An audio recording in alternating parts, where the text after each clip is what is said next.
Hello and welcome to Recap the podcast with me, Lucy Wheeler. Recap stands for Research in Education, Child Development and Parenting. And our mission is to embrace everyone and make everyone feel at home and part of a supportive community. Here on the podcast, you will find stories from parents, child development professionals, researchers, early childhood educators, and many, many more. So pop on those headphones while you walk the dog, grab a snippet during your lunch break or while your baby sleeps, and enjoy listening to some incredible stories from some truly amazing people. Welcome to Recap.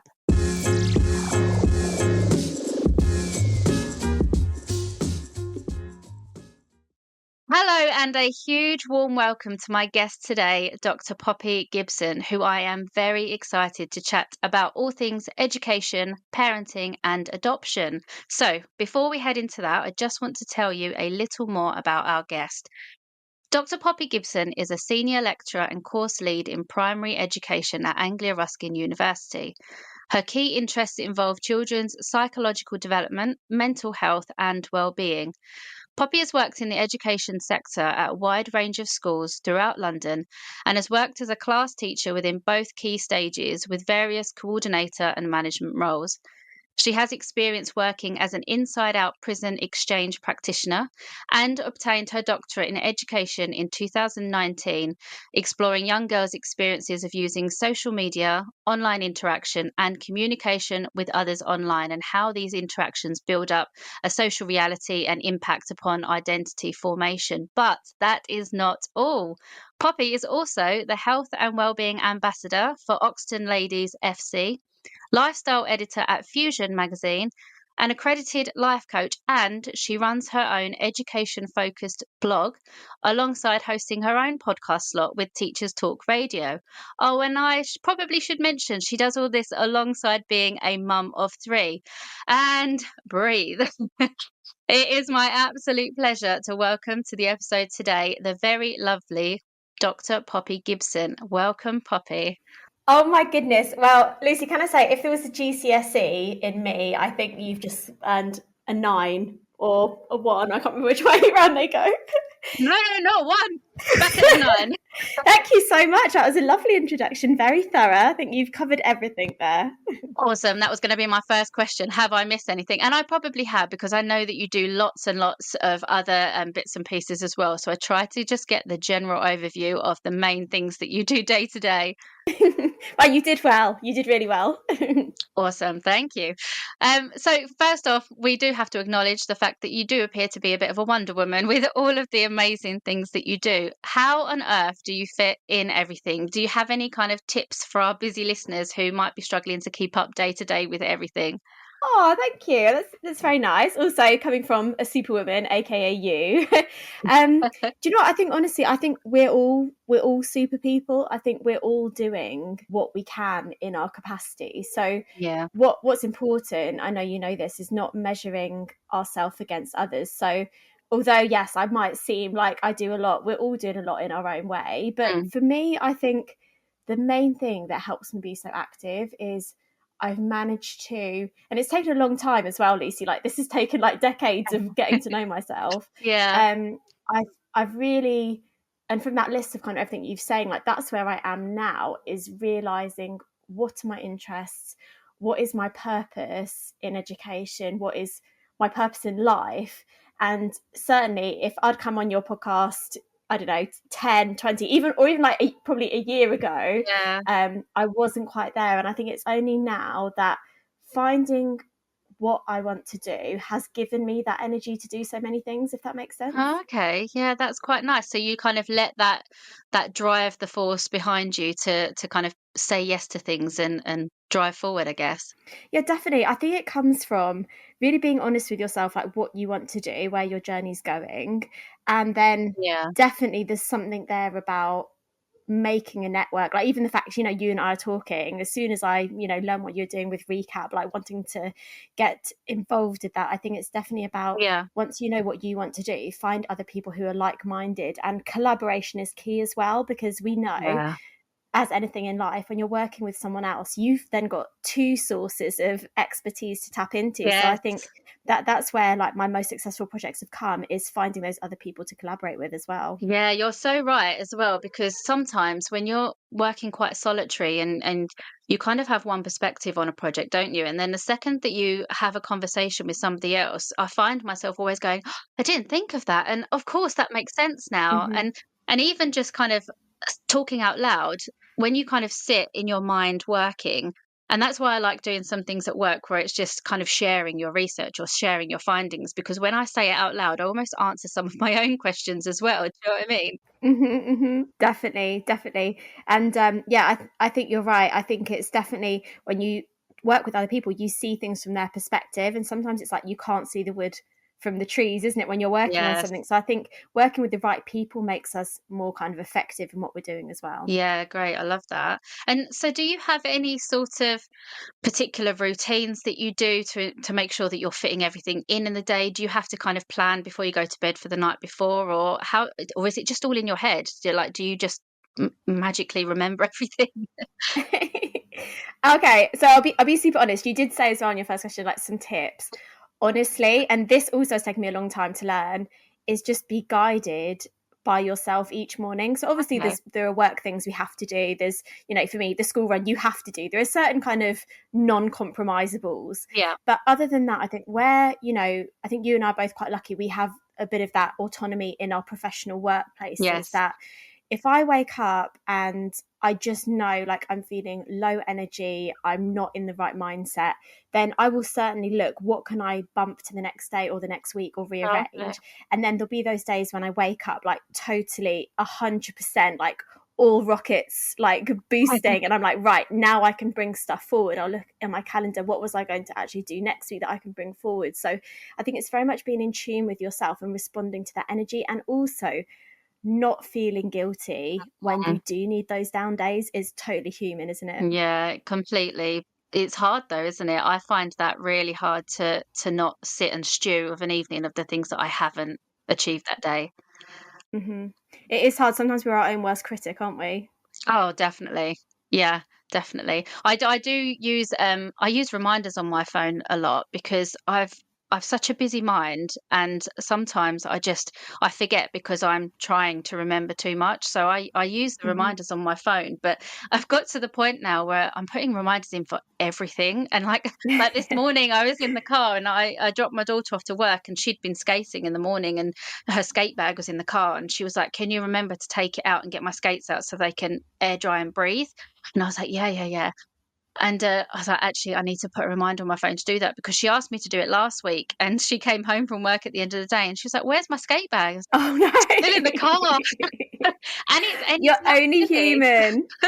I know, but do you know what? I said to her, "I feel like a really bad mum. You asked me to do one thing that day and I completely forgot to do it." But it's really hard to remember everything. And I kind of I've resigned myself to the fact that it's okay to have kind of 50 reminders on my phone going off every Mm-hmm, half mm-hmm. an hour, because it just means that I then don't have to try and remember it, and I can focus on what I'm doing, because otherwise my brain just fires off in lots of different directions. That may just be how my brain works. So Mm-hmm, mm-hmm. And I mean, it's great you've got that energy. And the first thing to pick up from that anecdote, like, you should not feel any like mum guilt there, because you were also adding how you'd been ferrying your daughter around, blah blah blah. yeah, I imagine yeah. you bought the skates. So I think it's easy to focus on the things we didn't achieve and we didn't do. But actually, when you sit, how often do you make a done list? I mean, we make to-do lists, but actually, Yeah. how often do you sit and reflect what you've done? And so my other top tip of that, I don't make to-do lists. Like, I'll go through a Okay. period maybe once a month when I'm like, right, I'm going to start making to-do lists, and then they don't work. What I found Yeah. works for me is a deadline list. So I have like deadlines of things, conferences I'm talking at, or manuscript needs to go to my editor, like set again those non-compromisables. rather than focusing on the workload, I focus on the deadline, and then the rest kind of will just slot into that. That sounds like a less stressful way of working, because I suppose there's a bit of a longer lead, rather than I've got to get this done by the end of the day, is I've got to get this done by this deadline. So I suppose that gives you a bit more flexibility in how you work and how you plan your days. Exactly, and you're focused on those bigger goals and kind of not sweating the small stuff. Yes, I guess. I love that. I'm going to take that. That's what I'm taking away first off from this today. I'm going to start working to deadlines rather than trying to tick off everything. Yes, Yay. awesome. I'm sure you're someone who's never missed a deadline. You're very efficient. I don't know. I mean, I may be that person that's working 2 hours before the deadline trying to get it done. But if you meet the deadline, then very true, very true. So alongside everything that you are doing, you are also a parent to 3 amazing children, which is incredible. I don't know how you find the time to be mum alongside everything else. How have you found your parenting journey so far? Oh yeah, it's just my world. Like it's just my whole world. And I think where I feel quite fortunate is I had my first son. So I've got 2 sons and my daughter's my youngest, but I had my first son when I was 26. And I think I always wanted to be a younger mum because my parents were older. My mum met my dad and he already had 2 babies. His wife had left him. And so my mum raised his babies to adulthood. And then at that point had me. And I personally, it made me think, nothing against my parents who, did the best job, but I always thought I would rather have my children younger. So having my son at 26, and now I'm much older than that and he's nearly a teenager, I think that gave me an advantage, particularly as someone who is working as a primary school teacher as well, to really have this child-centered perspective. And so although on the surface, and I love my career as well, I feel really fortunate I've got, my family that I adore, but also a career that I love. I think that's given me the perfect balance. Like my children are everything and always come first, but I've also not lost sight of me, I guess. And that's lovely. And that kind of identity is something that I've spoken to a few guests about, and something that I'm really interested in. And it's the whole kind of narrative around when you become a parent, you lose your identity and you kind of become mum. And I was speaking to somebody the other day and they were saying, when they take their children, they have children who have special needs. And when they take their children to appointments and that, it's always, what does mum think? And how does mum feel about that? And she's like, I have a name.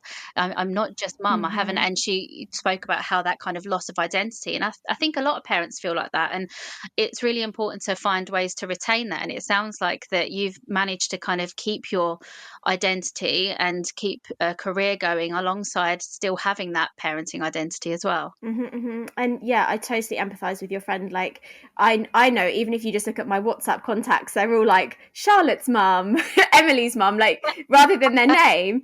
And so we do fall into that role, and that role is amazing. And I think sometimes that's where we feel like, I love this role. I shouldn't be feeling like I'm something else as well. But ultimately, if you think how we speak to our children, we say, be you, like, do what makes you happy. And when we're a parent, I think it's so important. Like, for example, the first few months with, I don't remember, yourself as a parent, but those first few months where your child, they can't talk, they're just crying and needing things is so hard. And I think we're caught in that trap of, you're a mum now, it's the most amazing gift in the world, and actually we don't feel we can always speak up about how hard it is as well. So I think for me, I was always just really sure that I want to give my children everything, but I mustn't forget to give myself something back as well. Yeah, I love that. And I think as well, we talk a lot about being a role model, don't we, to our children? So by showing them that we are still achieving things and progressing along and doing the things that we love, it's a really good example to set for them to fight and push forward to do the things that they love. Definitely. And I think certainly, Lucy, as my children have got older, so my oldest son Otto, he's 12, when I talk to him, if for example I've got to go to university for an open day on a Saturday or something, I'll explain, I've got to go so I can support my work, but ultimately that's what pays the bills. It means we can go on an amazing holiday this year. And so trying to help them see, but also the joy that it brings me as well. And I think certainly as he's got older, like he said to me, oh, I was telling my teacher about you today, tell him about the book you wrote. And I'm like, oh my gosh, that means more than like any review of anything I've done. Like the fact that you remembered and you listened. And so yeah, I think even if our children don't always recognize it, hopefully whatever we're doing and whatever that role is, even if you are a stay-at-home parent, the way that you're instilling those values in your child is something that they can take forward, and that's so meaningful, isn't it? Yeah, definitely. I love that he's so proud of you that he's gone into school and spoken about it. That is beautiful. Is he a reader? You're melting my heart, Lucy. He's melted mine. Does he like to read? Do you think he would be interested in reading the things that you write as well? Actually, do you know what? This is our one point of contention, is I love reading and he hates reading. He hates reading. And so he's totally a mini me. Like, if you met him, he looks like me. He's a tiny me. He's got all my best and worst traits, and he's better than me, but he doesn't read. He's really into graphic novels, so I'm happy with that. And he's into art, and he draws, and he's amazing. He's an amazing artist.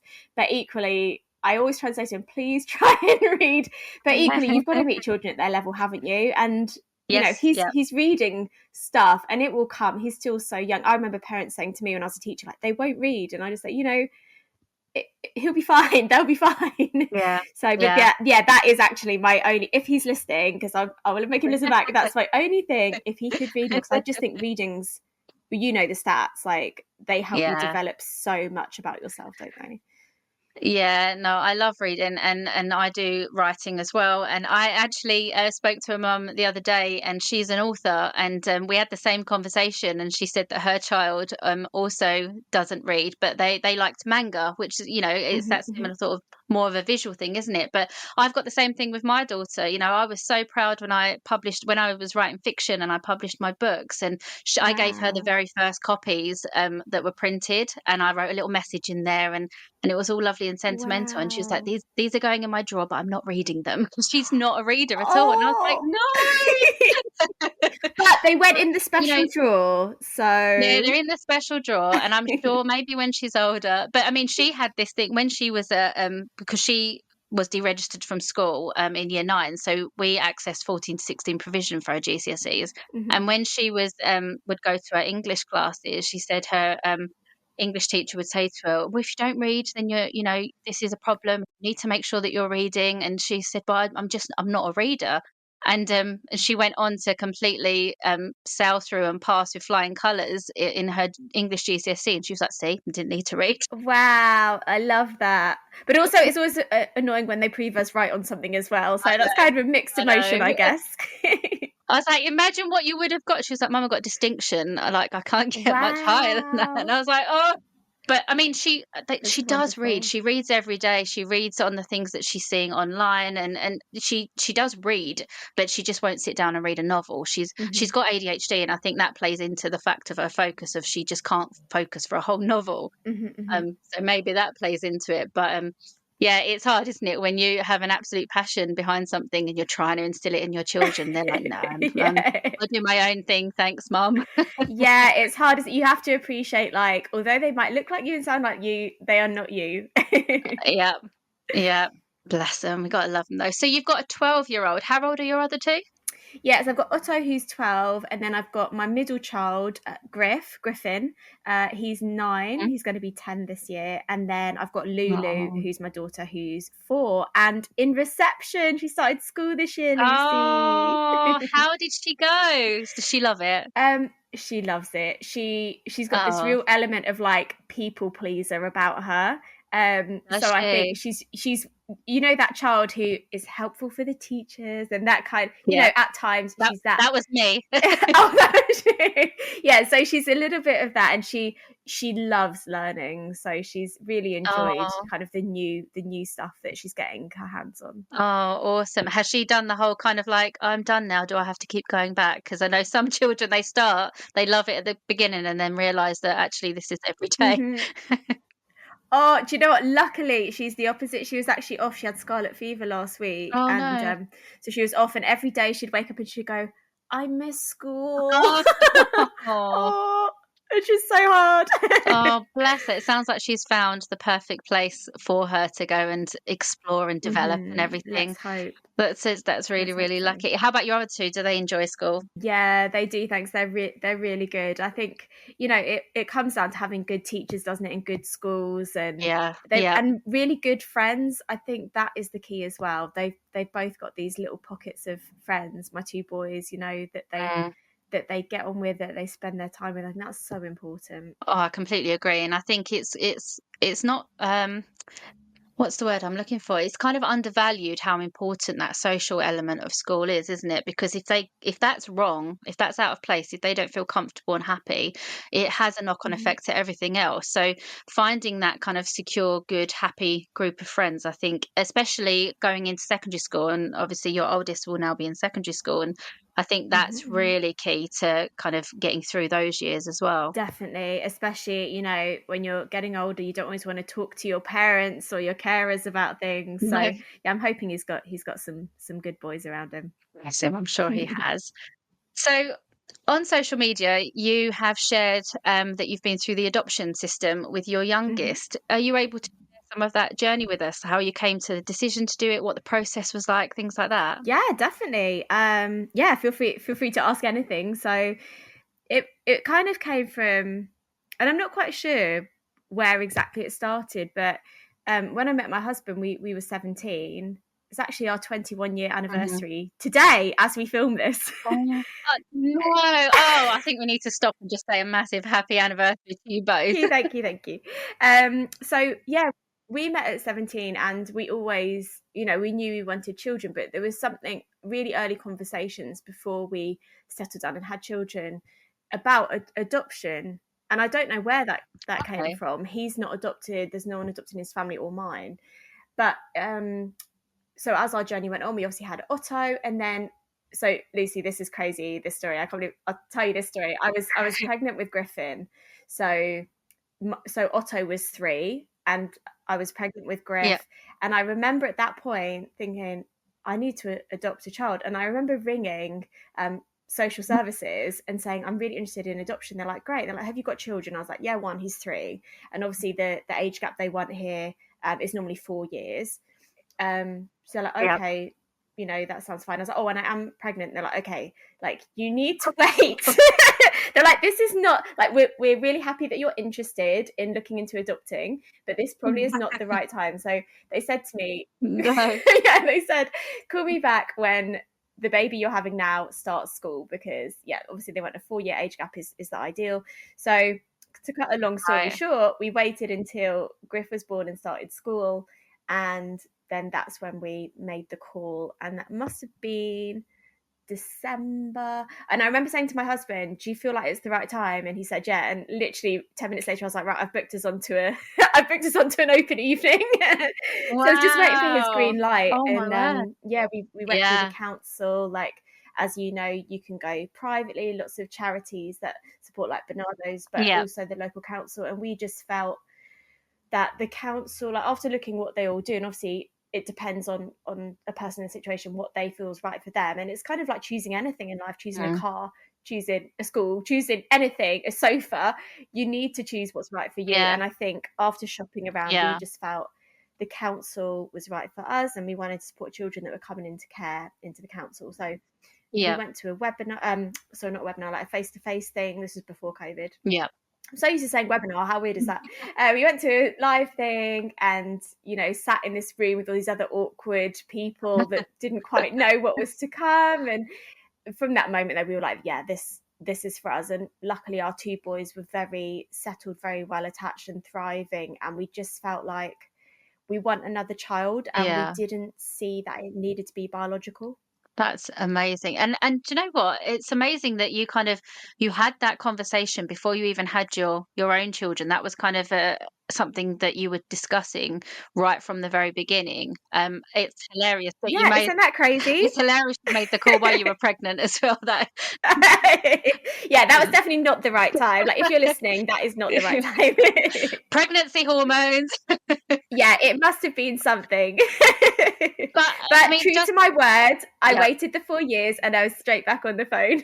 And that's it. You were discussing it beforehand. Obviously, you knew you still wanted to do it then, but practically it wasn't the right time, and then you went on to do it. Mhm, So it was obviously something that was embedded in you, in both of you, that you wanted to do. So that's mhm. amazing that you kind of persisted through and saw it through to the end. Is it a very long process to go through? So, I mean, obviously everyone's is totally different, Yeah, but for me, so obviously I told you, me and my husband in a very well settled relationship, 2 children that are thriving. yeah, I was a primary school teacher. I think at that point I had a master's in, education. Even with all of that under our belt, took a year. yeah. So we went to our first session in the start of the January after signing up in that December. Mm, I think they said come to our first one in January, and we went to panel in the January, literally 1 year later. So it took a whole year, and I think in a way it's good it takes you so long, because yeah, it certainly tests if it's right for yeah. you and gives you that thinking Hmm. space. I think it would be wrong if it was any sooner. And then the weird thing, Lucy, like obviously the amount of times I reflect, if anything had been different in that journey, I probably wouldn't have my daughter. Yeah, So in a way, that was the perfect amount of time for yeah, us, because it led to us finding her profile hmm, and her coming home to yeah, us. So I guess it would take, if anyone listening believes in that kind of stuff, which I yeah. do, the universe has a plan for you. It might sound corny to some of you who don't believe that, but for me, honestly, I feel like that was just the right amount of Yeah, time for I us. totally agree. And I live by the saying that everything happens for a reason. And even if I go through challenging times in my life, I try and keep that in my head, that I'm like, right, this is happening for a reason. I'm going to grow from this. It's hard now, but there's a reason why this is happening to me. And, touch wood, everything that I've been through in my life, I've come out the other side. I'm stronger for it. And there's been a reason behind why it's happened. So I completely agree with you there in that sense. And I know that I mentioned to you, I have some experience with this process, and I agree. I agree that when you say that it takes as long as it needs to take, and it was a good thing that it took that period of time with yourselves, because I went through this process with my now ex-husband, and we wanted to adopt, and it was such a Hmm. laborious process, and we went through months and months and months. It took over a year that we went through it, and we ultimately got right to the end stage, and then we withdrew. And now, in hindsight, I mean, Hmm. we're now divorced, and we have no contact. So, in hindsight, it was the right decision for it not to have happened, and it was the wrong time in our life Yeah. to have gone through it. So, I do think that these things happen for a reason. The reason it was so challenging and took so long was because it wasn't the right thing at that time. And we were in a great situation when we went into it, and I was working in education, and I also had my masters, and we had a child that was settled and everything, but it still was Hmm. taking a longer time, and I do truly believe that was because it wasn't the right situation for that to happen. So I think sometimes when things do take a long time and they seem really challenging. Actually, saying that, I had a similar experience actually joining the university to do my degree. Um, Back Hmm. in like when was it, 2013, I think it was, when I first applied to go to university. And it was like wading through treacle. Everything was going wrong. I had issues with my student finance. Things were getting cancelled. They lost some of my documents, so they weren't able to set it up. And then Oh my it was awful. gosh. And then the week before I was due to start, the uni rang me and said, "Are you starting? Because you haven't accepted it." And I was like, "I have." And they said, "Oh, we haven't got you on here as starting." And I said, "Do you know what? This is too hard. It shouldn't be this hard." And I just cancelled everything. 2 years later, 2015, I was like, "No, I do want to go and do my degree." I applied, plain Hmm. sailing, sailed through the whole process, and the rest is history. Here I am now doing my PhD. So it was obviously the Wow. wrong time for Wow. me to do it in 2013. Everything happens for a reason, and I did it 2015 instead. And the people that I met when I went in 2015 would have been a different cohort of people. So, Of I think course. I Of truly stand course. by that whole kind of everything happening for a reason. Definitely. And I think what was the key thing in your story there was, because then the woman called you saying, are you starting? And I think it would have been so Mm, easy to say, okay, But what you did there that I think was the braver thing was actually to trust your gut instinct. And that's another thread for me. You have to trust your gut instinct, and for you to actually then think this isn't right and wait for the right time. Same with adoption. I know so many people who, similar to you, Lucy, like they started the process and it didn't feel right. You have to, like, it's the biggest thing you can do, because it's not about you, it's about that little person. And so you have to be 100% sure. So yeah, like anything in life, always trust your gut. So I'm glad that you did. And then I'm glad obviously this led to us meeting now. So it's all that ripple effect, isn't it? Exactly. Wouldn't be here now if not. But I did find that some of the things that obviously we went through a huge chunk of the process, and I found really challenging in that process was going to some of the training, because it's really harrowing, some of the training, and you have to listen to some horrendous stories. You have to go through a lot, I think, as applicants in that process. And I suppose in a way they're making sure that you fully understand what you're entering yourself into, because these children need a lot of support. A lot of them, they're coming from all sorts of different backgrounds. They need to make sure that you're prepared for it. But I found it really, really challenging. And I actually had some counselling as I was going through the process, just to kind of support that process as well. How did you find that whole process of it? Yeah, I agree. It is totally harrowing. And again, I think that's essential. I mean, there's one video that they showed me that I do actually show now to my students. I don't know if you saw it or if you know it, the Removed video. No, I don't think so. So Removed, you can find it on YouTube. It's only a short video. I think it's about 10 minutes long. And I think they made a Removed too as well, which I haven't seen. But yeah, that stays with me. And I think there was a 999 call we listened to that stayed with me, and the stories. And I think with anything as well, similar to pregnancy, I remember being pregnant with my two sons and reading everything on the planet. It still can't prepare you. And the same with adoption. I think they can make the process like as in-depth as they can. It still doesn't prepare you. And equally, we had a social worker who would come to our house every week I can't remember if it's every week, but they came for like a period of 6 months for the stage 2 assessments, stage 1 is where you'll be attending for anyone listening, I know you know, Lucy, but for stage 1 is where you'll attend training in groups with other prospective adopters who might be single or couples. And that's odd enough, because you're kind of like, these are my competitors. Like if there's a child that we would like to adopt, they're our competitors. So it's a very strange atmosphere, because you're in a room with other people who essentially might be your rivals.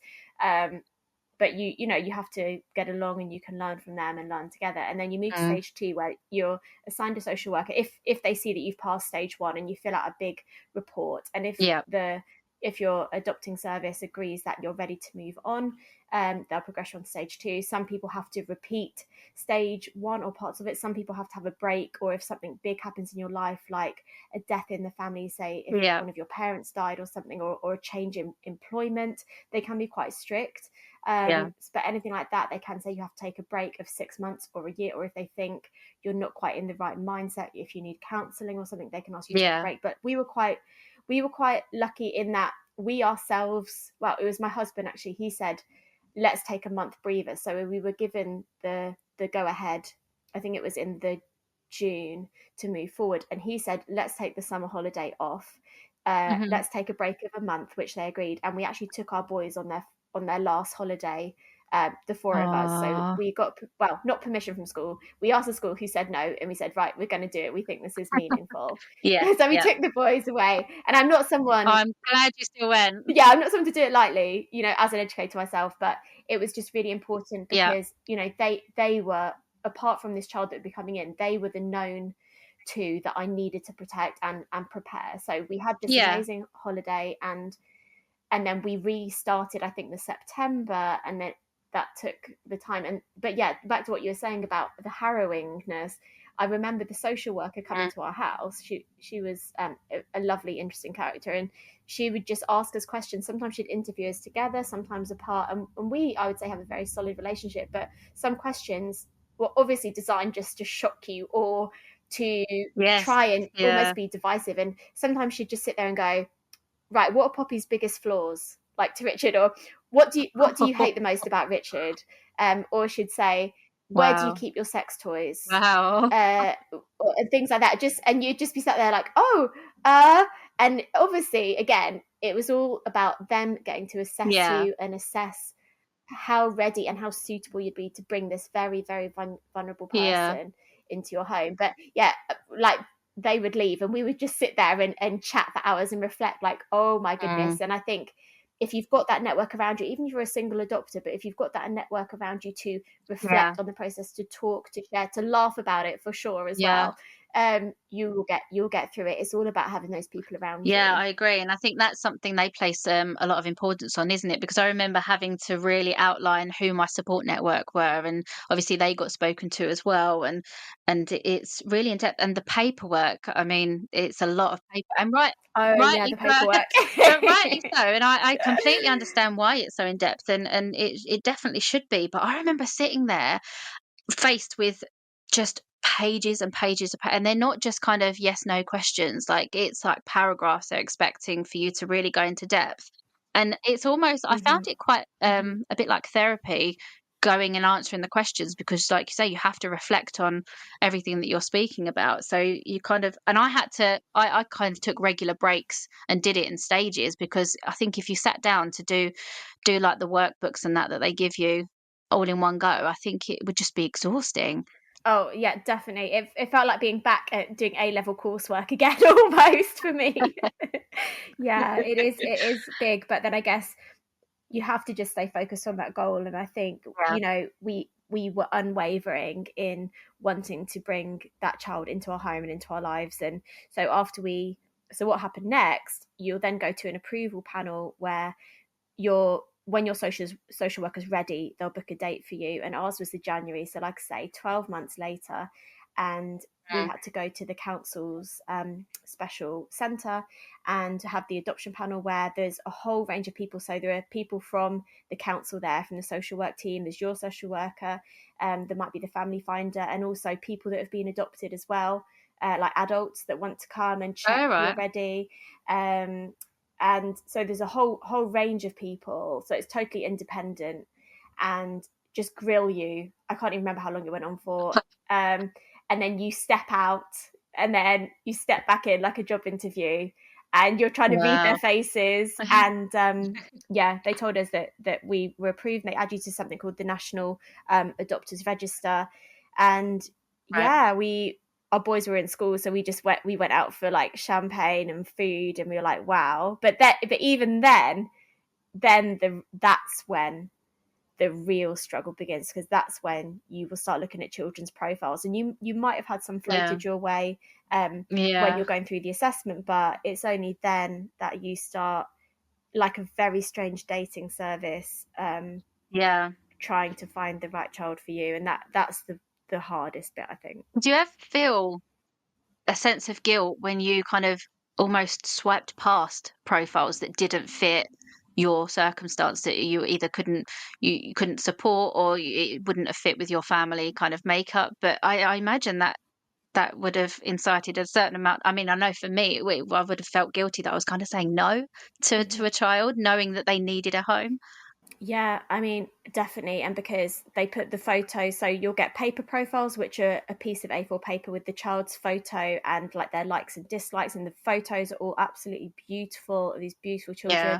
We went to events where there are stalls, a bit like a kind of an exhibition with all the stalls of all the different adoption agencies with profiles they're handing out to you. But the most harrowing thing we did, Lucy, we went to craft days. So I don't know if you were ever told about them when you were going No. through the assessments, but we went to two of them, and they were both in the same place that we went to a few months apart.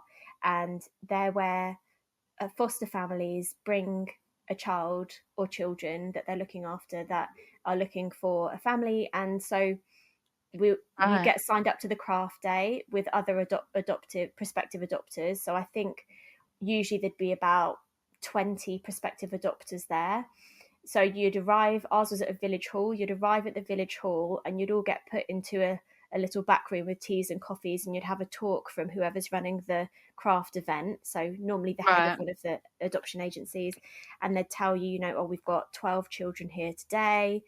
and then you'd go into, for us it was in a village hall, and they've set up, you know, a little ball pit, some little bikes to ride on, a table covered in fruit shoots, and snacks, and then there's a couple of tables set up with craft activities like decorate a cookie, and there's some little tubes of icing, or colouring in with like big pots of pens, and the foster carers are all stood round the outside, like with the backs to the wall pretty much, and then the children that have been brought that day are playing.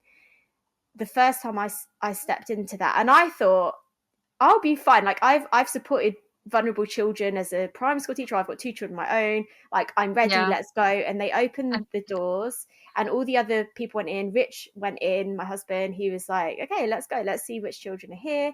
And I went in, and I just left straight away. And I remember one of the women who was running the event she came up. I cried too, and she took me in the toilet, and she was like a mother hen. She like wiped my face, and she was like, look, like, are you ready to go back in? She was like, these children, they don't know why everyone's here. They just think they're here to have fun. She was like, so the best thing you can do is go in there and have fun, make it fun for them.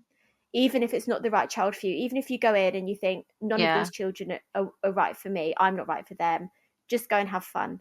And so I was like, right, I'm going to put on my big girl pants. So I went in, and I think my husband was already sat like decorating a cookie with a kid. I was like, how are you so good at this? I'm meant to be good at this. Like, I'm the mum and the teacher. He's already got a whole team ready to bring home. And I just kind of took his lead, because he's an amazing dad, and he's so natural with the children. Like, I would say he's like a born parent, honestly, and he was so natural, and I was like, right, I'm just gonna mimic him. So like, whatever he was doing, I was like, right, I'll try and do the same thing with another child. And yeah, that day though, and I think it was only at that point the children actually came to life for me, because I think you've heard so many stories, you've watched all the videos, you've read everything, and you've looked at paper profiles, but to actually see these are tiny people, like these are, and the foster carers have made them look so beautiful, Lucy. Like, you know, they're beautiful already, but they've done their hair, like the girls have got all these clips and ribbons, and the boys have got their little shirts with a little bow tie, and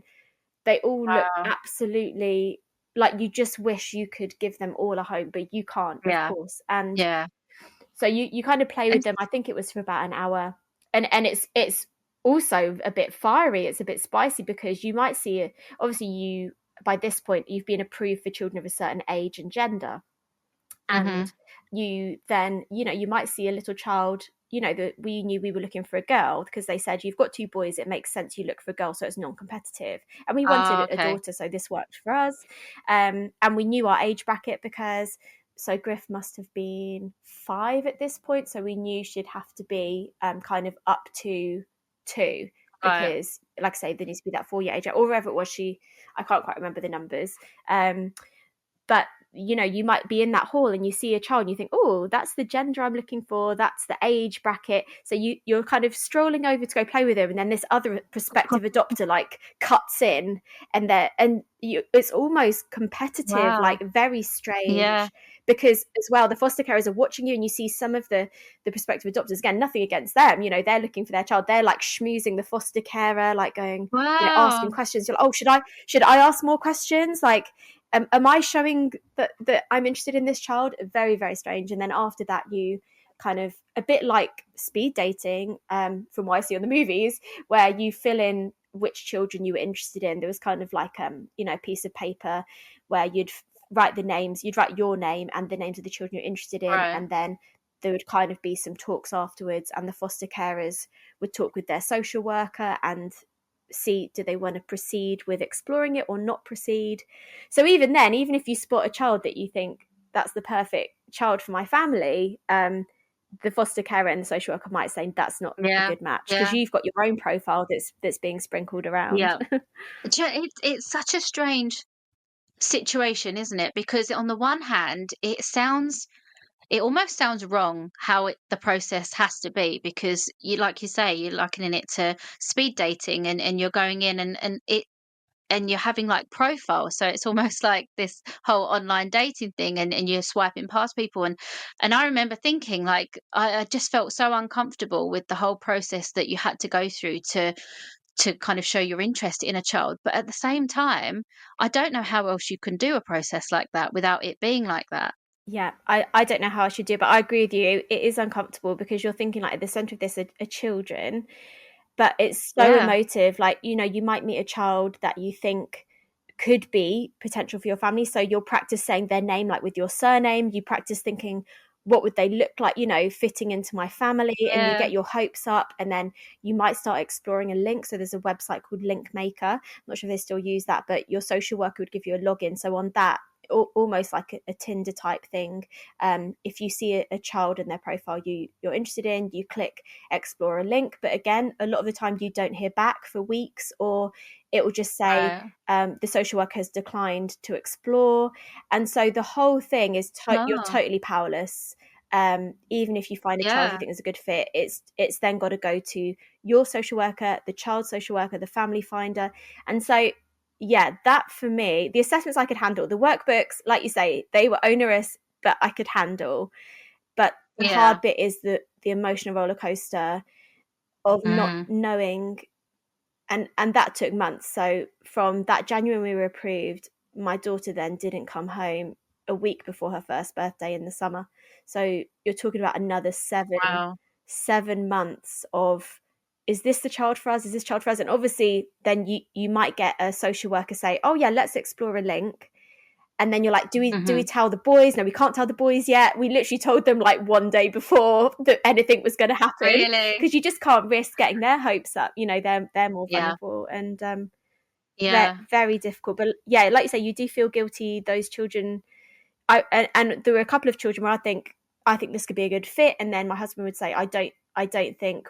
You know, there's one saying they need to Yeah. go to hospital 3 times a week for physiotherapy, and he's very level-headed. He'd be like, I don't think that will work with 2 children already. And I go, okay, I'm God, getting carried yeah. away by how beautiful the child is. Yeah. It's very emotive. It must be hard to try and constantly remind yourself to actually take a step back and look at the bigger picture, because I imagine it's very easy to be, like you say, drawn into wanting to give a home to every child that you see. Definitely, it's really hard. And yeah, like, so even once we found another child actually out of county. So they do advise you to try and stay within your county, but we found a child in another county, which Okay. then, you know, we were like, we were sold on this child, and this was like our kind of almost child that was. And then it was only then, like, Oh, they were dragging their feet, and then we found out about our daughter. And again, it's kind of that trust in the universe, like what felt right. And yeah. this was taking so long and dragging, and then this child came into the county, and we just felt like maybe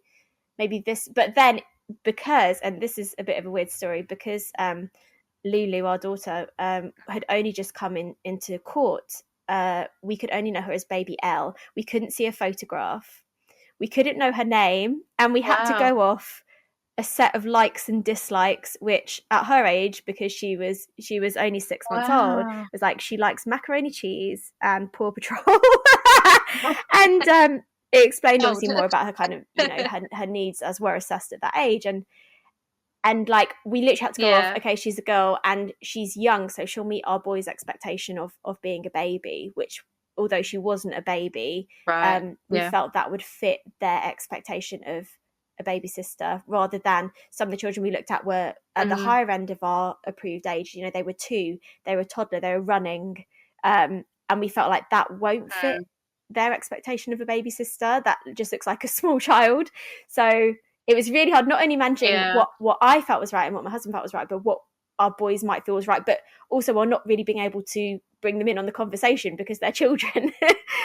Yeah, well, I was going to ask that actually, how much involved? Because obviously, when I went through this process, my daughter was nearly a teenager, so she was very involved in the process. She was being interviewed as well by the social worker. She had kind of full involvement, as much as she could. Obviously, I kind of shielded her from some of the more horrendous things that we had to endure, but she was very much a part of the narrative for it. But she was a lot older. How much involvement did you kind of were you able to have the boys in? Yeah, so probably the same as your daughter, just at a younger age. Yes, they had to be interviewed, you know, they had to have their interviews with the social worker, obviously, to tell their story of what it's like to be parented by us as well, to check that that was all fine. And you know, how they would feel about a child coming in. And I think that's very strange, because normally you don't need your child's approval, although it's nice to have your child's approval. So yeah, you do feel like every area of your life has been totally observed and looked at. But again, it was difficult because they were in on the conversation a bit, but they were so young, they didn't quite, you know, understand what it meant. So we were trying to read a lot of books with them, you know, reading a lot of children's books about adoption, watching all the Disney films about adoption, and tried to use that word and talk about, you know, when a birth family can't look after someone. But again, that's equally awkward, Lucy, as you'll know, because a lot of Disney films, it's always like the evil stepmother or an orphanage that's like got lightning striking it, and trying to say to them, you know, whichever child comes into our home, they will have had a difficult start in life. That's why they can't say their birth family, but, you know, they've not been in an orphanage in, you know, Transylvania, and what might their challenges have been. And equally, that's hard, because like you say, you want to shield your children, but also you need them to understand a bit of the situation in a child appropriate way. So they were interviewed, and then obviously you have to, once you find a match and a match is agreed, so we had to have Lulu's social worker come to our house and do an interview at our house with us, so they could see the setting. So it took months and months, and then they made the decision that they did want to make the match. But then you have to go to a matching panel. So even then, it's not 100%. So then you have a matching panel, and that's when they say, you know, why are you the best parent for this child? How are you going to support this child? And it's really hard with a younger child, because a lot of their needs are not yet known. They can see some of the needs and they know some of the history. But with Lulu, for example, not her real name, Lulu was 6 months old, and she wasn't sitting up, which is normal that a child would be sitting at 6 months, obviously. So her pediatrician, her consultant, had a lot of concerns already. And again, Lucy, talking about kind of, you know, trusting the journey. When the family finder came to our house to interview us, they said, right, I want to be really honest with you. Yesterday we interviewed another couple to be Lulu's parents, and I was already like, who are these people? and they said, just to let you know, we have declined them because we didn't feel they could support the uncertainty of what she will need. You know, she's 6 months old, she can't talk, we can't see fully, you know, how she will grow and develop. And they said, we just felt that they were not prepared to fight for her, to support whatever might come. And it's the unknown that's scary. As any parent, you don't know what's to come, but equally when you're taking on a child that you know has trauma, that has adverse childhood experiences, that can't talk and tell you what's happened, and you've got stacks and stacks of court paper, so you do get to read all the court reports, and hear, you know, those reports, which, you know, is difficult anyway. And I just said, look, we will fight for her, and we spoke at length about how we would support her. And then luckily, they said yes, matching panel said yes. And to cut a long story short, COVID hit in the midst of this. No. So, oh God. So this was why, actually, I missed that bit of the story out. This was why. And then the final twist in the tail, which I think was the universe giving us the final trial. So everything had been approved. We were right, Lulu is going to be my daughter, like she's going to be our baby. COVID hit. So what would normally happen, once everything's agreed and we showed the boys a photo of Lulu and we told them about her as much as, you know, like things she likes macaroni, cheese and Paw Patrol, and then what would normally happen is you'd have an introductions period of a week where you as the adopter would go to the foster carer's house for just like an hour on the first day and a couple of hours on the second day, and you build it up over time. And then for the second week, they'll come to your house for an hour, the next day for 2 hours. So you kind of swap. You'll have a few play dates at their house, and then the foster care will come for a few day play dates at your house. So because of COVID restrictions. I was just going to say, at this point, had you still not met her in the flesh? Was it all over kind of the paperwork and the profile and everything? So yes, another good point. We were allowed to be sent videos. Right. So we matched without having met her. Wow. Yeah.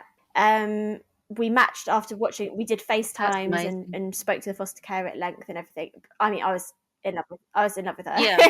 She was meant to be ours, you know. And so then what happened when the introductions start?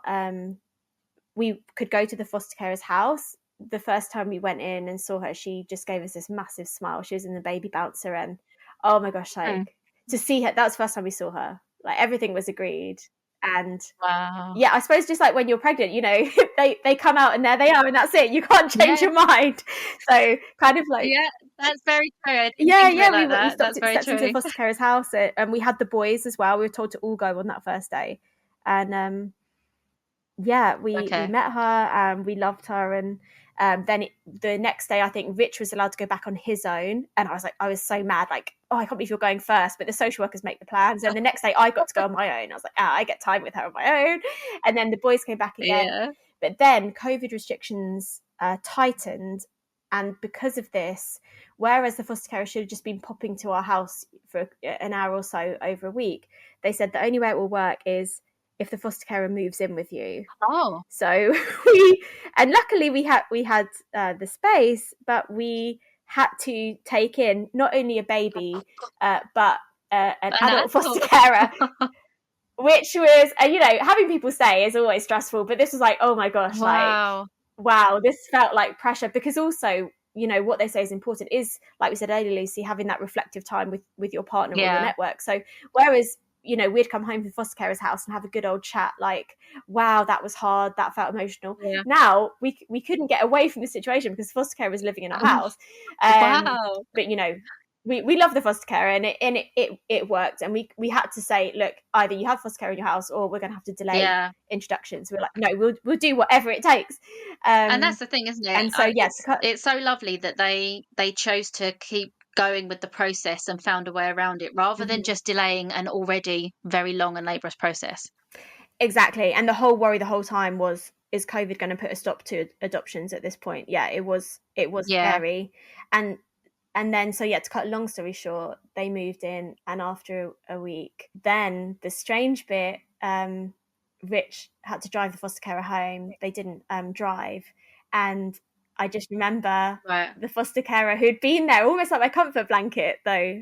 Then, and in fact, more like comfort blanket than ever, because, you know, they'd been there to talk to in the evenings. You know, we'd sat up getting a takeaway together in the evenings when all the children were in bed, and then suddenly they said, right, it's the last day, you know, good luck. And my husband had to drive foster care home, and I was just left holding Lulu, like, oh, like I remember just waving them off. Like, wow, that just gave me goose pimples just thinking about that. That must have been such a moment.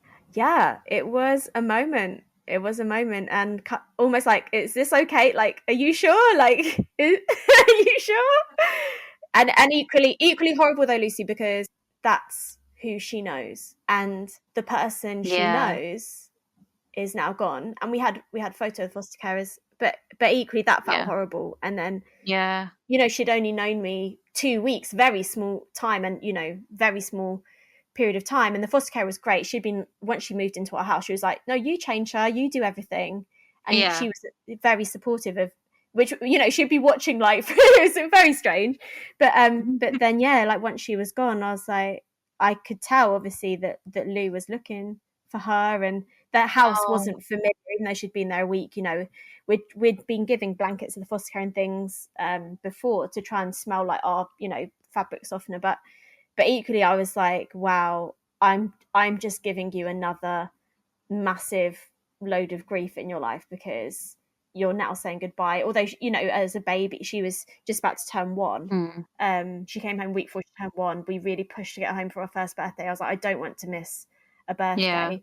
And so it was a week before she turned 1. And but I was like, wow, like, I'm taking you away from the person you know, and that's equally horrible. And you have to, you know, tough situation to be in, isn't it? So tough, because I wanted her as mine. Did you find equally at any point, because obviously you've gone through all of this process, like you say, and then you've had the foster carer there, and then she's gone, and you're left kind of waving her off. Was there any part of you that was kind of like worried that it wasn't real and that they would just take her back at any point? Like, did you feel that kind of protectiveness of, I really want to keep her now, but what if they say, oh no, we've changed our mind? Well, kind of, because you can't actually file an adoption order. I think it was 12 weeks, if I'm right. and only once you've got the Right. go-ahead from the social worker. So even at that point, she's got a different surname, all her records are in her birth name, and so even at that point, you're still having the social worker come every couple of days. So it's very strange, almost like when you have the health visitor, when you have a biological child, Yeah. you're still almost like, wow, I'm still being observed. Like they could take her away at any time. Yeah. So even then, you can't relax, and very concerning that, am I the best? Have they chosen the best person? And you're almost trying to put on this performance when they come to show like you have made the right choice. Yeah. It's very, very, very hard. And then because of COVID and everything got delayed, but we ended up getting her. So there's this actually, Lucy, a very special thing when you finally get the adoption order from the court, which takes months, and that's when the child will take on your surname. Right. And we also gave her an extra middle name. We said to my boys, like, you should never change a child's birth name. It's their identity. The only reason someone would change a child's birth name is if there's a safeguarding risk, if it's a really unusual name, and it could be a risk because the birth parents could recognize it. But we said to our boys, obviously we can't change Lulu's name, but would you like to give her a middle name? So they actually chose the middle name Raven, which is a superhero. I love that. So they gave her a middle name, and so the adoption order was really special because that's when the boys gave her a middle name. We didn't take any names away, but they gave her an extra middle name, and we gave her our surname of Gibson. And then because of COVID, we couldn't have it's called the celebration day, where you get to go to court and meet the judge. Yeah. And the social worker normally comes and the judge officially gives you the certificate saying that they've been adopted by you. And because of COVID, it took again a year. It could have been 2 years actually. I can't quite remember the dates, but when we did go, my best friend Georgia amazingly organised a professional photographer, and they're my favourite photos of everything. And Lucy, I take a lot of photos. But my best photos, we had the boys in little white shirts with braces and little bow ties, and Lulu got this amazing blue satin dress from my friend who sent that for us. And yeah, we were all smart. Rich was in a 3-piece suit, and we met the judge. We had to wear COVID masks, but luckily outside we didn't, so we got some good photos outside. But yeah, so for anyone listening, like, it's almost like graduation day. Focus, like keep focused on the goals. Like that day when she was finally ours, like legally in the eyes of the law, like that was amazing. That is an incredible story, and I love that the boys were involved in choosing a name for her, because what an amazing way to involve them in a process like this in such a meaningful way. And you can tell her when she's older that's, I mean, actually my first question should be, how much will you tell her when she's older? Will you tell her that she's adopted? Will you tell her anything about her past? Yeah, good question. So yeah, we talk about adoption all the time. We'll say things like, you didn't grow in mummy's tummy, you grew in your birth mother's tummy. And she knows their names. But again, she's only 4 now, so I don't think she really understands. But equally, we read books about adoption, we watch films, and we'll say things about adoption, but I don't think she quite gets it. We'll talk about the foster carer. We still send the foster carer photos in WhatsApp every week. Like, she used to always send like really long replies, but now I can see she's read them. That's enough for me. I can see she's looking at the photos, because I want to keep that channel of communication open, and she's on my Facebook and stuff. So we kind of have that open, and we talk about it. And obviously I've let her teachers know. We don't talk about it with, like, her school friends and things. I think that's her story to tell when she's old enough, when she's ready. But in terms of how much you tell, like, the social worker has made a special book. Like, when you adopt a child, they'll give you a book, and I think it's called Answering All Your Questions, and it's got like photos of the birth parents, of the foster carer, and it tells the story. The social worker wrote it, Lulu's social worker. So she's got that's designed for her, as a child, and we do look at it, but she doesn't quite get it. And then there's also a special letter that they say, I think they used to give it when they were 18, but they say now it's when you feel your child's ready.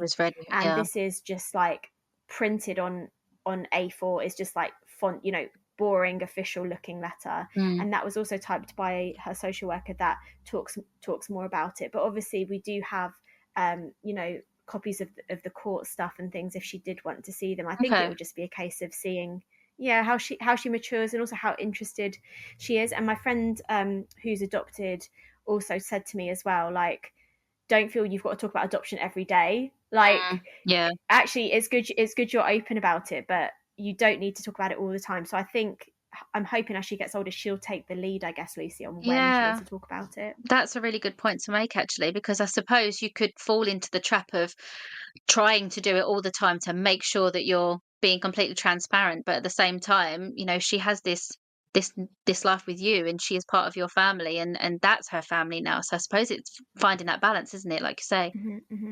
Yeah, and honestly, Lucy, like most of the time they're just my three kids. Like, if I go Yeah. somewhere and someone goes like, oh, these are your kids, but yeah, they're my three kids. And I forget almost that she ever wasn't mine. But then things happen. Like, here's just one like example of many. Obviously, in reception, when they start, they have an eye test. They measure their height, weight, and their eye test. And Yeah. Lou had this in reception just before Christmas. And then the nurse phoned me that day. I knew they were having the screener. The nurse phoned me. She was like, oh, hi, I've just done Lulu's. Weight was fine. Height was perfect. I mean, she's a tiny, like, dinky dot. But she was like, yeah, they're fine. But she said, like, I'm concerned about her sight in her one eye. And instantly I just, like, almost, like, just panicking, like, oh, my gosh, like, from her trauma, does this mean she's going to be, like, blind in one eye? And I was thinking, no, like, calm down. You would have realised if she's blind in one eye. But I booked an eye test. We got one early Jan. We went in the holidays, and then when I sat down with the optometrist, he was saying, "Oh, so is there any history of lazy eye in the family?" I was like, "I don't know." Like, she doesn't have a lazy eye. But he's like, "Is there any issue of blindness in the family?" I was like, "I don't know. I don't know these things." And then I explained, she's adopted. I was like, "I don't know." I was like, "Just do the test." And then amazingly, the test came back perfectly clear. She sat on my lap and, like, did all the tests. She was amazing. And he said, do you know what? She was probably just distracted. He's like, but they just, to be cautious, they flag anyone. Like, rightly so. I'm glad they were thorough. And he was like, she's absolutely fine. There's nothing. He's like, there's nothing to write down. But, like, in that moment, I was just like, I don't know her full history. I know bits and snippets, like, that the social worker told us, or that were in the court documents. But actually, and I guess, that would be something. So another thing, Lucy, I'll tell you one last thing. The reason we didn't go on a summer holiday with her for so long, on travel abroad, because when I applied for her first passport, she'd never had a passport before, obviously. When I applied, I had to send all the documents, the adoption certificate, but obviously you have to fill in birth parents' names, and then obviously, I'm her mother, but then you have to fill in names previously known as, which are normally for, obviously, if you've been married or changed your name. But then I had to put, obviously, her original birth surname. And in the end, I was absolutely outraged, because the passport people got in touch with me and said, we just need confirmation. I'd sent everything. I'd sent the court order and everything. And they said, oh, we just need confirmation. Are you able to get the birth parents to write a letter of consent? And I literally went mad. And I was like, we can't contact the birth parents. Like, we're not allowed to contact them. And, like, so after a long battle, we got her passport, and we went to Turkey last summer, which was amazing. But yeah, it just shows that there's still just you would little think awareness. You would think there'd be better understanding of that process, because it's not a rarity. This happens all the time for families. So you would think that something like a government document, they'd be aware of the fact that in a lot of cases you can't have all of the information and you can't contact the birth family. So for that to have been something to flag up, that must have been really frustrating for you and your family to go through. Yeah, and like you say, like, it's surely they deal with this every single day. But I think it made me, and I think it's just always just going to be emotionally triggering. Like, I can't even imagine what people who are adopted go through. But even for me as an adoptive parent, it was just so triggering. Like, look, I'm her mother. And then those reminders of that time where they weren't able to look after her, and things happen that you would never let happen, just can make you quite angry. And then anything that reminds you of that time can be quite triggering. But then you just have to remember, look, it's not about me. Like, this is about her. I'm doing this for her. I'll do everything for her. Like, it's not about me. I need to just park my emotions. Like, I'll deal with that later, like, with a big bar of chocolate when she's in bed. So just kind of reminding myself, I guess, this is hers to deal with, and anything I feel has got to be secondary to that. Yeah, no, definitely. I just wanted to kind of touch upon going back to identity very quickly, because obviously becoming a parent to a biological child changes your identity and how you kind of see things. But is there any kind of anything that you found different and kind of affecting your identity going through the adoption process? Did you feel like you learned new stuff about yourself that you didn't know by going through that process? Oh my gosh. Yeah, a hundred things. Like we now need another hour to the podcast. So much. And definitely, just like when you came on my show, I think for me, it totally showed me, because I thought I'm a mother of two, I know everything about parenting. It just totally shook that up, and Yeah. also makes you realize the things you take for granted as a biological parent. So I was used to a good attachment with my sons, knowing everything, you know, everything that happened to them ever, where that bruise was from, you know, everything. And then you go to the unknown, that you don't know everything, and it makes you realize how, yeah, you also have to learn that attachment as well. And I remember that was something with my husband. I think that was straight away for him, and he said, yeah, I'd die for her, like literally in week one. But for me, it did take longer. And I think as well, like for any adopters listening or prospective adopters, like, don't put pressure on yourself. And I know that even happens for people with biological births. You know, you see that baby and it can be difficult to bond, and it's just about taking time to get to know each other, spending that quality time with each other. And it was very strange for me, because again, I had an idea of what it would be like, you know, that moment when the foster carer left. We'd just be having great fun, like playing with the toys, but actually you've got a child who is suddenly worried. She didn't say mama for, I think it was about 8 months. Right. And she didn't like being picked up or held. So that was another thing, Lucy. I was used to, with my children, obviously breastfed my children, and then I had to obviously bottle feed Lou. But when the way that the foster carer fed her, because from attachment issues previously with birth mother, the foster carer would give Lulu her bottle and lie her on the floor, and she'd drink it on her own. Okay. This is quite a shocking thing for me and my husband, because that was not how we would have done it. And so even little things like that, I think it shows you take for granted if you are lucky to have a good attachment with a child. We suddenly went to a child that we'd get her bottle out, which she wanted her milk, but she didn't want you to hold her, she didn't want you to touch her, she didn't like her head being touched, she liked being on her own. And I was like, oh, but I've just got a 1-year-old baby. I want to be cuddling you. You know, you see on social media all the Instagrammable 1-year-olds with the bows on their head. Like, she wouldn't have anything on her head for about 2 years. No hats, no bows. And then equally, I'd have friends who would say, oh yeah, my son hates wearing hats. And then I'd get rage at that. I'd be like, you don't understand. Like, it's not just she hates wearing hats. Like, she has trauma. Yeah. And you become very, like, fiercely super protective.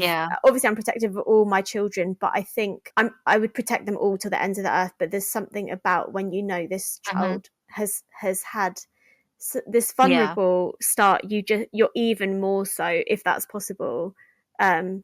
Yeah, it's a crazy journey for sure. And I think nothing prepared me for the difficulties and the challenges, but also when we got there, finally, that unconditional love, which I now feel. And I think the worry at the start, particularly if you've got, and I've had these conversations with other parents who've got biological children and then adopt, is a very different journey, because a lot of people do ask, you know, do you love them the same?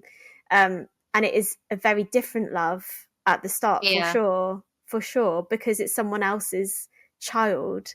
But yeah, when you get there, trust me, they'll just be your child, just like any of your other children. And yeah, when I see her now, like, she is a tornado. She makes me crazy.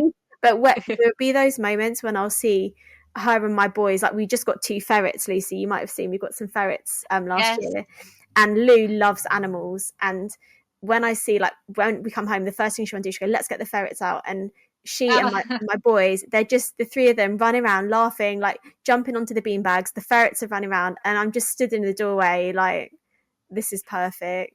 This is your family. This is my family. You just got to shed expectation, shed what you've seen on social media, let that go, and just embrace your family. Can look however it looks. Like, there just has to be love and communication and respect, and that's perfect. They don't need bows on their head. It doesn't have to look perfect. I mean, to be honest, I don't think I'd like a bow on my head, so I'm there with her.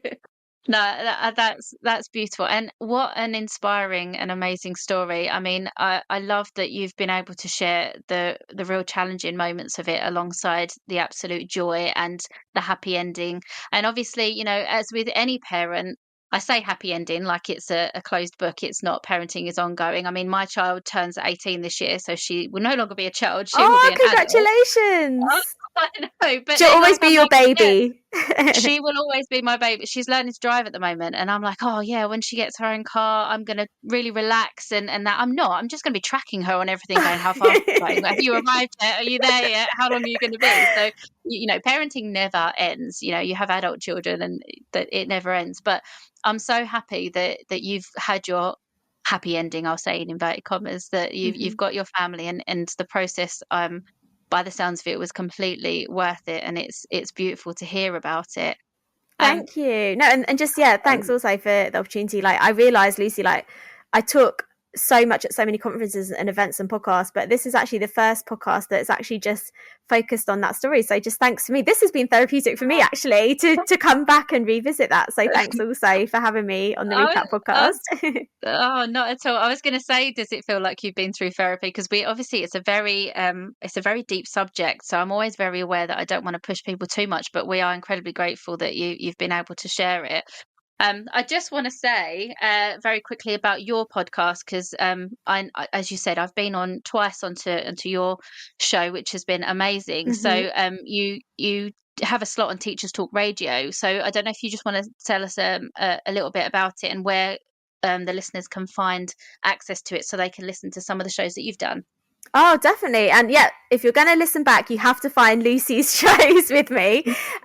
You can actually find them through the website. If you just Google, or on other search engines, Teachers Talk Radio, you can find the whole archive of all the episodes. You can also find us on all socials as well. We're on Instagram, we're on Twitter, now known as X.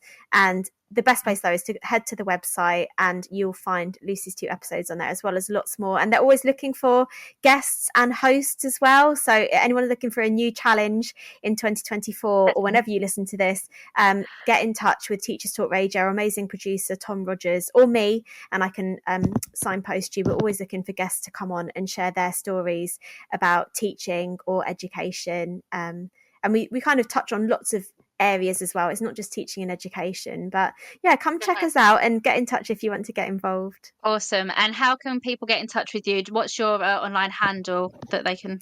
Oh yeah, thank you. So if you're on Twitter, you can find me at Poppy Gibson UK. If you're on Instagram, come and find me, Dr Poppy Gibson.